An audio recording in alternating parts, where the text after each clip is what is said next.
जय हिंद साथियों, नमो नमः। संस्कृत व्याकरण के अंदर हमने पूर्व में स्वर संधि, व्यंजन संधि, विसर्ग संधि में हमने केवल उतु विसर्ग संधि पढ़ी थी। आज हम एक और महत्वपूर्ण विसर्ग संधि, ऋतु विसर्ग संधि पढ़ेंगे। तो आइए हम पढ़ते हैं ऋतु विसर्ग संधि।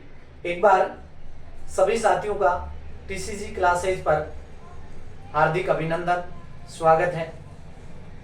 मित्रों, अपने टॉपिक पे चलते हैं। ऋतु विसर्ग संधि क्या होती है? ऋतु विसर्ग संधि, सबसे पहले हम इसका नियम देखेंगे।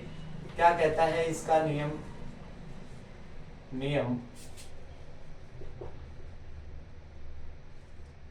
यदि पूर्व पद के अंत में, यदि पूर्व पद के अंत में, यदि पूर्व पद के अंत में, पूर्व पद के अंत में ए या आ को छोड़कर, ए या आ को छोड़कर कोई भी स्वर वर्ण हो,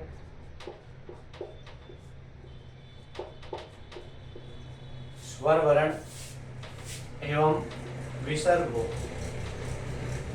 स्वर वर्ण एवं विसर्ग हो,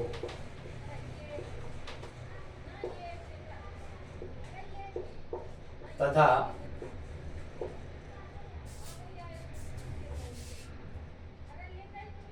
उसका मेल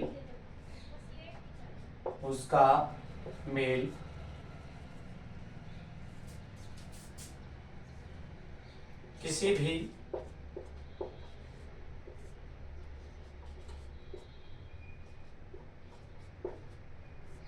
स्वर वर्ण से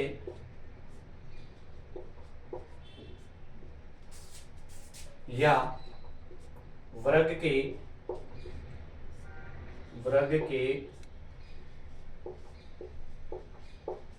तीसरे, चौथे या पंचम, तीसरे, चौथे, पंचम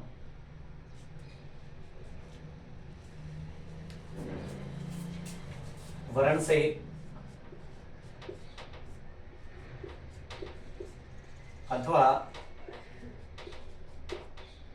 अथवा किसी भी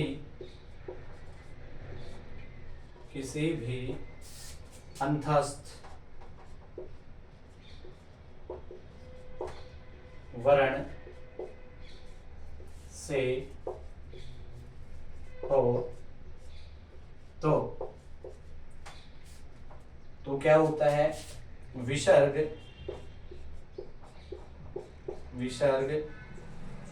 रे में बदल जाता है,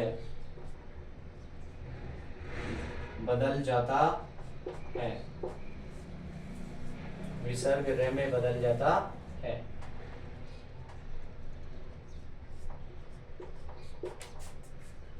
यदि पूर्व पद के अंत में ए या आ के अलावा कोई भी स्वर वर्ण हो और विसर्ग हो, चूंकि विसर्ग संधि है तो पूर्व पद के अंत में विसर्ग होगा। ए आ को छोड़ करके कोई भी स्वर वर्ण हो, विसर्ग हो, तथा दूसरे पद के प्रारंभ में कोई भी स्वर वर्ण हो, वर्ग का तीसरा, चौथा या पांचवा अक्षर हो, या फिर किसी भी अंतस्थ वर्ण से उनका मेल हो जाता है तो विसर्ग रे में बदल जाता है। वर्ग का तीसरा, चौथा, पांचवा वर्ण क्या होता है? हमने डिटेल से वर्णों के जो प्रकार हैं वहां पे इसका अध्ययन किया था। मैं यहाँ पे सीधा लिख रहा हूं। ये स्पर्श व्यंजन वर्ण होते हैं, उनके 5 प्रकार थे। उनका तीसरा, चौथा और पांचवा वर्ण हमारे यहाँ पे काम में आने वाला है। यानी कै वर्ग है, कै वर्ग, उसमें हमारे काम में आएगा ग, घ, ऋ। च वर्ग में ज, झ और य। इसी प्रकार से ट वर्ग में, ट वर्ग के अंदर ड, ढ, ण। ट वर्ग में द, ध और न। इसी प्रकार से प वर्ग में ब, भ और मैं। वर्ग स्पर्श व्यंजन वर्णों के बताए थे और उनका तीसरा, चौथा, पांचवा वर्ण है वो हमारे यहाँ पे काम आ रहा है। इस संधि के नियम में हमने देखा है। ओके मित्रों, यानी तीसरा, चौथा, पांचवा वर्ण आ जाए। इससे पहले एक स्वर वर्ण, यानी 13 स्वर होते हैं हिंदी के संस्कृत के अंदर। हिंदी में 11 ही होते हैं लेकिन संस्कृत में 13 स्वर होते हैं। उन 13 स्वरों में से कोई सा भी एक वर्ण हो या फिर इन वर्णों में से ये तीसरा, चौथा, पांचवा वर्ण है। और इसी प्रकार से एक होता है अंतस्थ व्यंजन वर्ण। अंतस्थ व्यंजन वर्ण जो 4 होते हैं, य, र, ल और व। इनमें से कोई भी वर्ण आ जाता है आगे दूसरे पद में, चाहे तो 13 स्वर वर्णों में से कोई वर्ण आ जाए या इन तीसरे, चौथे, पांचवे वर्ण में यानी 15 वर्ण हो गए, इनमें से कोई आ जाए या फिर य, र, ल, व में से कोई भी वर्ण आ जाता है तो विसर्ग र में बदल जाता है। विसर्ग किस में बदलता है? र में बदलता है। आइए उदाहरणों के माध्यम से हम इसको और अच्छे से समझते हैं, क्लियर करते हैं। बड़ा मजा आने वाला है, ध्यानपूर्वक पढ़ते रहिए।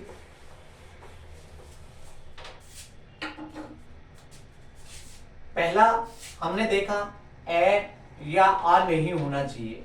पहली बात तो पहले पद के अंत में ए या आ नहीं होना चाहिए, यानी मैंने इसको कर दिया क्रॉस। क्या नहीं होना चाहिए? ए या आ नहीं होना चाहिए। ए आ को छोड़ करके कोई भी स्वर हो, कोई भी क्या हो? स्वर हो। अभी हमने नियम में देखा है ए आ के अलावा कोई भी स्वर हो और उसके पश्चात विसर्ग होगा, क्योंकि विसर्ग संधि पढ़ रहे हैं, और उसका मेल किसके साथ में हो जाए? स्वर वर्णों के साथ में हो जाए। पहले हम स्वर वर्णों के साथ में देख लेते हैं। स्वर वर्ण यानी इधर भी स्वर, बीच में विसर्ग और दूसरे पद के प्रारंभ में भी स्वर हो तो विसर्ग हमेशा र में बदलेगा। ध्यान रहे, ए और आ स्वर वर्ण नहीं होने चाहिए पूर्व पद के अंत में। दूसरे पद में हो सकते हैं, दूसरे पद में हो सकते हैं, लेकिन पहले पद में नहीं होने चाहिए। ए आ। ओके, देखिए उदाहरण देखेंगे।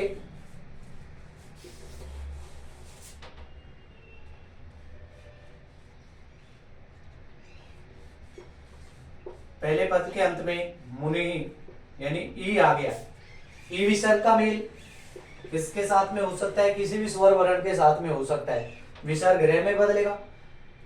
यहाँ पे मैंने लिखा है इति, यानी पहले पद के अंत में ई विसर्ग, बाद में ई स्वर वर्ण, विसर्ग किस में बदलेगा? रे में। देखो ये कैसे बनेगा? मु नी, आगे रे है, रे आ जाएगा, विसर्ग का रे बना, ये मैंने रे लिख दिया, ये मैंने लिख दिया रे। आगे क्या है? ई। मित्रों, आपको वर्णों का संयोजन करते समय मैंने बताया था कि जब भी व्यंजन वर्ण हो और उसके आगे भी कोई भी स्वर वर्ण आता है तो उस स्वर वर्ण की मात्रा उसमें मिला दी जाती है। यहाँ पे छोटी ही है तो यहाँ छोटी ई की मात्रा मिला देंगे और बच गया आगे लास्ट में ती, और ये बन गया मुनिरिति। ठीक है, समझ में आ गया? अब आगे देखो, दूसरा और उदाहरण देखेंगे। इसको मैं मिटा देता हूं। दूसरा और उदाहरण देखेंगे।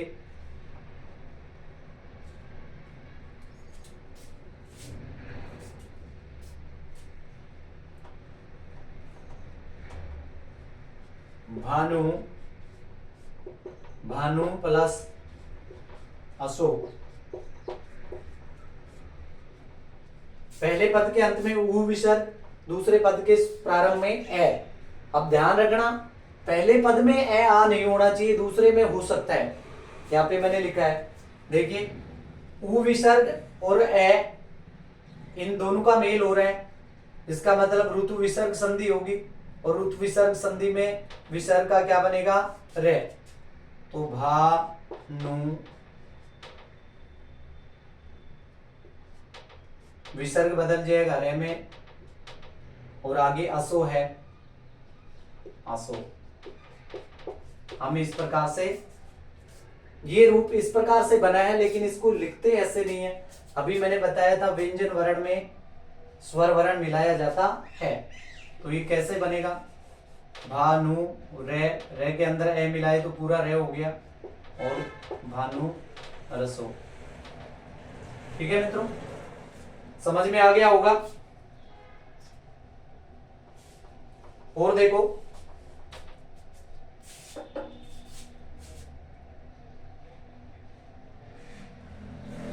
जैसे वही प्लस आगते है,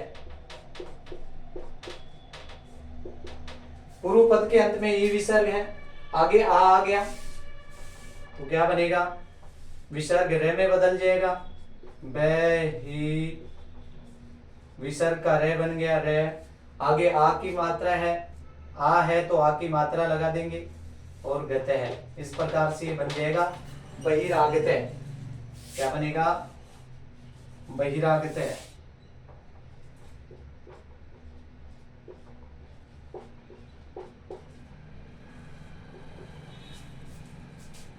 और देखो, बही प्लस अंग, और ये बन जाएगा बहिरंग। इस प्रकार से ए आ के अलावा कोई स्वर वर्ण आता है, विसर्ग आए, और दूसरे पद के प्रारंभ में कोई भी स्वर वर्ण आता है तो विसर्ग रे में बदल जाता है। एग्जाम्पलों के माध्यम से हमने समझ लिया। आई होप आपको समझ में आ गया होगा। अब हम देखेंगे तीसरे चौथे पंचम वर्ण के साथ में, तीसरे चौथे पंचम वर्ण के साथ में, यानी वर्ग का तीसरा वर्ण हो, चौथा वर्ण हो, या पांचवा वर्ण हो, और फिर उस पूर्व पद के अंत में तो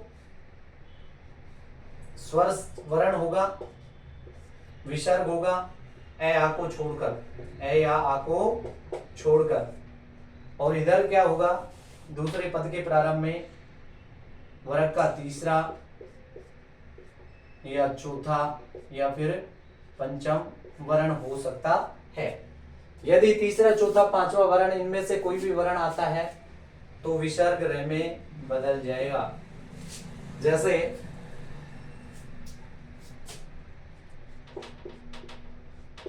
मही प्लस जगती,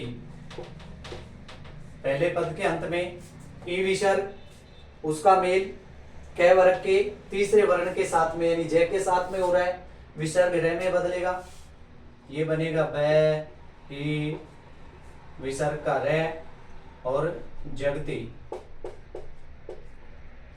बहिर्जगती, इस प्रकार से बनेगा। लेकिन आपको अच्छे से ध्यान होगा, आधार है, आधार है जब भी आता है तो वो अपने से अगले वर्ण के ऊपर लिखा जाता है, अपने से अगले वर्ण के ऊपर लिखा जाता है।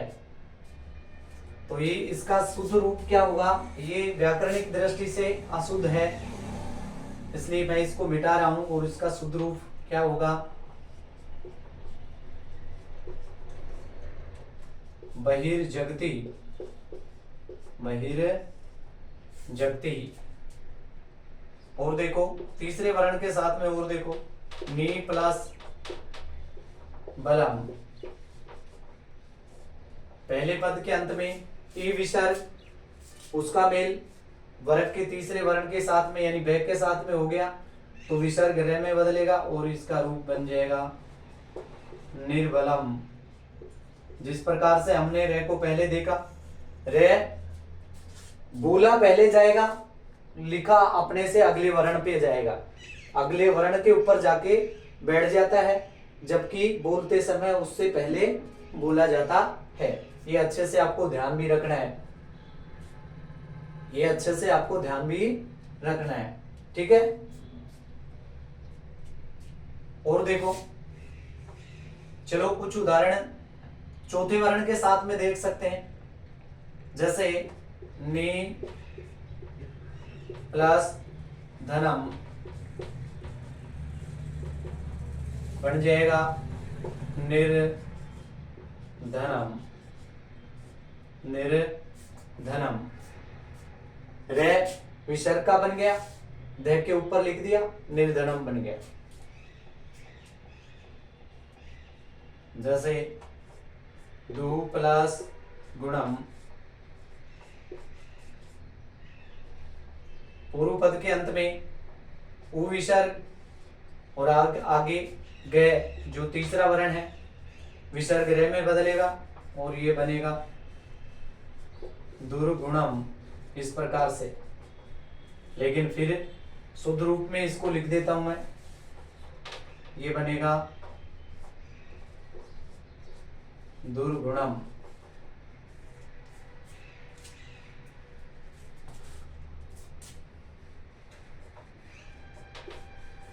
निर प्लस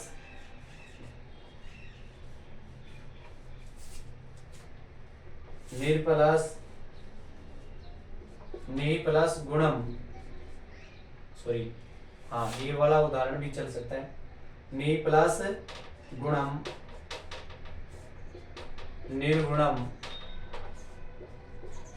निर्गुणम, निर्गुणम। तीसरे वर्ण के साथ में हमने देखा, अच्छा चौथे वर्ण के साथ में, चौथे वर्ण के साथ में देखेंगे तो ये तीसरे वर्ण का हो गया, ये तीसरे का हो गया, ये भी तीसरे का, ये तीसरे का। चौथे वर्ण का और देखो, दो प्लस भाग्यम। यहां पे देखो पूर्व पद के अंत में उ विसर्ग है, आगे चौथा वर्ण आ गया, ये बन जाएगा दुर्भाग्यम, दुर्भाग्यम, दुर्भाग्यम। इसी प्रकार से और उदाहरण देखो, दुर्भाग्यम,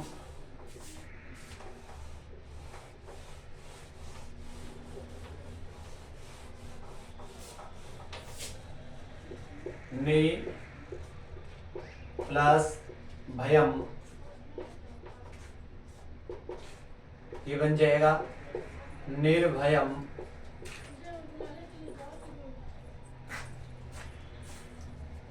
निर्भयम।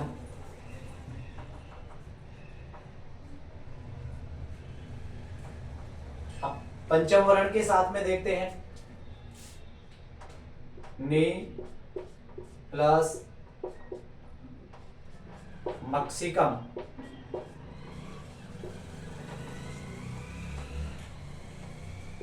पहले पद के अंत में ए विसर्ग, उसका मेल मैं के साथ में हो रहा है, यानी पंचम वर्ण के साथ में हो रहा है, विसर्ग रे में बदलेगा और ये बन जाएगा निर्मक्सिकम,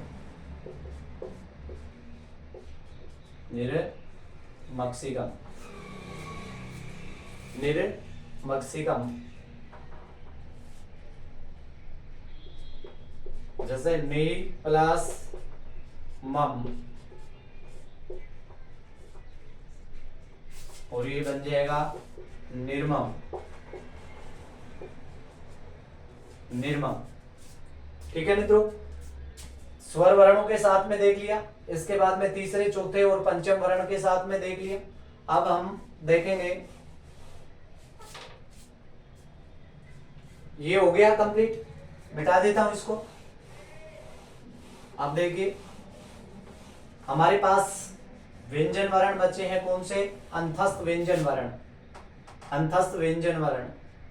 यदि स्वर वर्ण हो, विसर्ग हो और उसके बाद में अंतस्थ व्यंजन वर्ण हो तो भी विसर्ग रे में बदलता है। या अंतस्थ व्यंजन वर्णों में हम 4 व्यंजन वर्णों को शामिल करते हैं, य, र, ल और व। य, र, ल, व और व। देखेंगे उदाहरण, नी, नहीं प्लस या। पहले पद के अंत में ई विसर्ग है, उसका मेल यह वर्ण के साथ में हो रहा है जो कि अंतस्थ व्यंजन वर्ण होता है। विसर्ग रे में बदलेगा और इसका रूप बनेगा निर्यात। क्या बनेगा? निर्यात। निर्यात। इसी प्रकार से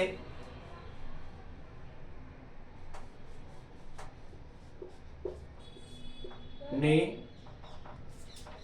चक्कू का देख लेते हैं, दो प्लस व्यवहारम।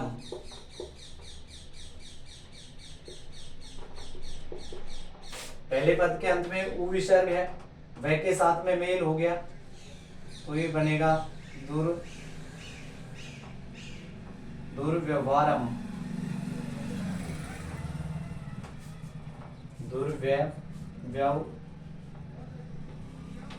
दुर्व्यवहारम। कभी भी व्यंजन वर्ण के साथ में नहीं मिलता है, वह पहले से ही आधा है तो इसके ऊपर आधा वर्ण नहीं लिखेंगे, अगले वर्ण पर ले जाएंगे इसको। और देखो ले के साथ में देख लेते हैं, जैसे नि प्लस लेपम, ये बन जाएगा निर्लेपम।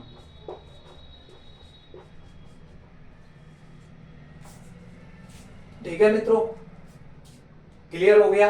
स्वर वर्णों के साथ में, वर्ग के तीसरे चौथे पांचवें वर्ण के साथ में, या फिर अंतस्थ व्यंजन वर्णों के साथ में विसर्ग आ जाए पहले पद के अंत में तो विसर्ग का रे बन जाता है।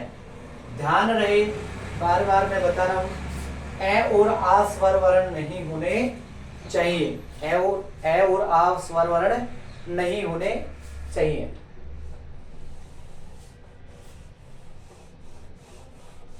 अब देखेंगे इसके कुछ अपवाद, आपको नोट लगा करके लिख रहे हैं इसके अपवाद के बारे में। यदि यहां पे आपको नोट लगाना है, पहले नोट, यदि नि विसर्ग का मेल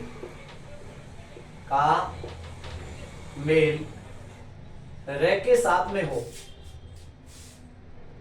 रे के साथ हो तो, रे के साथ हो तो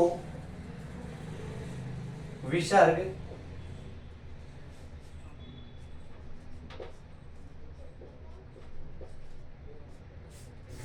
रे में नहीं बदलता है, नहीं बदलता है, बल्कि नी, छोटा नी, छोटी की मात्रा थी, ये नी में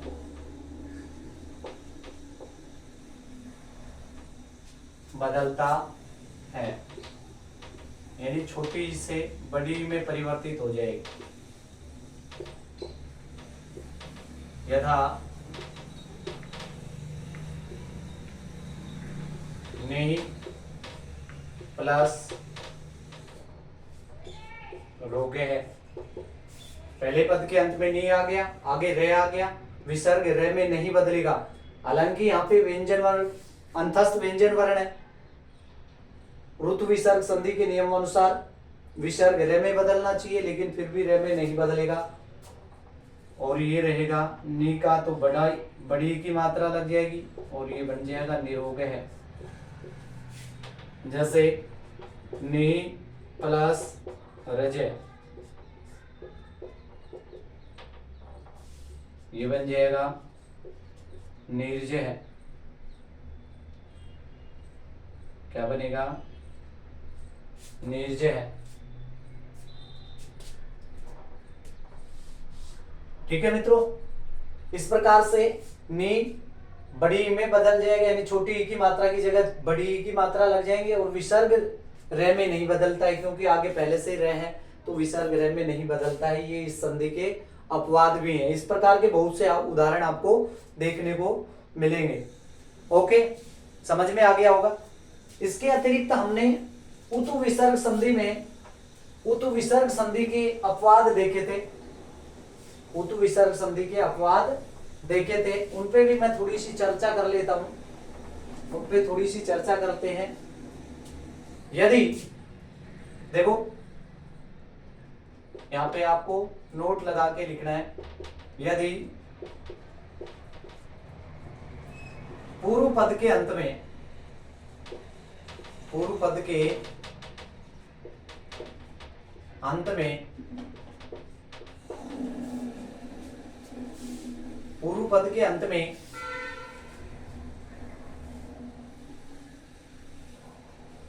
पूर्व पद के अंत में ऐसे युक्त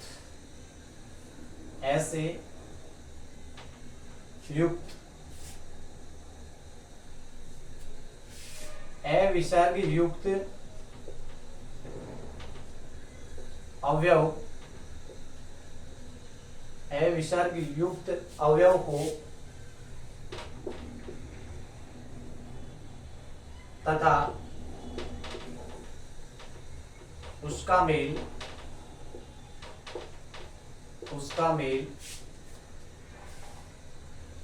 स्वर वर्ण तीसरे चौथे पांचवा वर्ण, तीसरा चौथा पांचवा वर्ण, या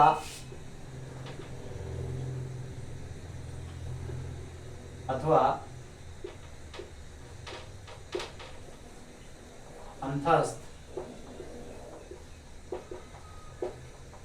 वर्णों से हो तो ए होते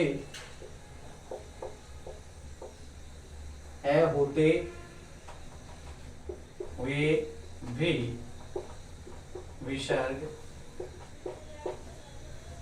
रे में बदलता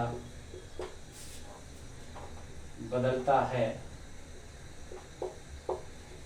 रे में बदलता है। जैसे हमने उपविसर्ग संधि में भी देखा, पुनः प्लस अपि। यहाँ पे पूर्व पद के अंत में अविसर्ग है, लेकिन इस पूरे शब्द को देखो, अपदांत है। इसे हम अपदांत भी कहते हैं। अपदांत यानी कोई पद नहीं है, अवयव है। अवयव हो जिसमें ए आ जाए कोई दिक्कत नहीं, विसर्ग आ जाए अविसर्ग हो कोई दिक्कत नहीं, आगे कोई भी स्वर वर्ण आता है तो विसर्ग रे में बदलेगा और ये बनेगा पुनरअपि। ऐसे ही हमने वहां पे दूसरा उदाहरण अंतः के साथ में देखा था। अंतः प्लस जगति, तो ये बन जाएगा अंतर जगति। अंतर जगति, इसका आपको विशेष ध्यान रखना है।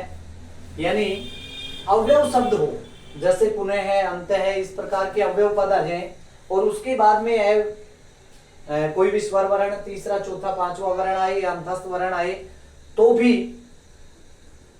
विसर्ग रे में बदलेगा। चूंकि हमने यहाँ पे पढ़ा था ए या आ नहीं होना चाहिए, ए या आ नहीं होना चाहिए, तो ये एक प्रकार से ए होते हुए भी विसर्ग रे में बदलता है। इनका विशेष तौर पे आपको ध्यान रखना है। जैसे अंत है प्लस योग, तो ये बन जाएगा अंतर योग। अंतर योग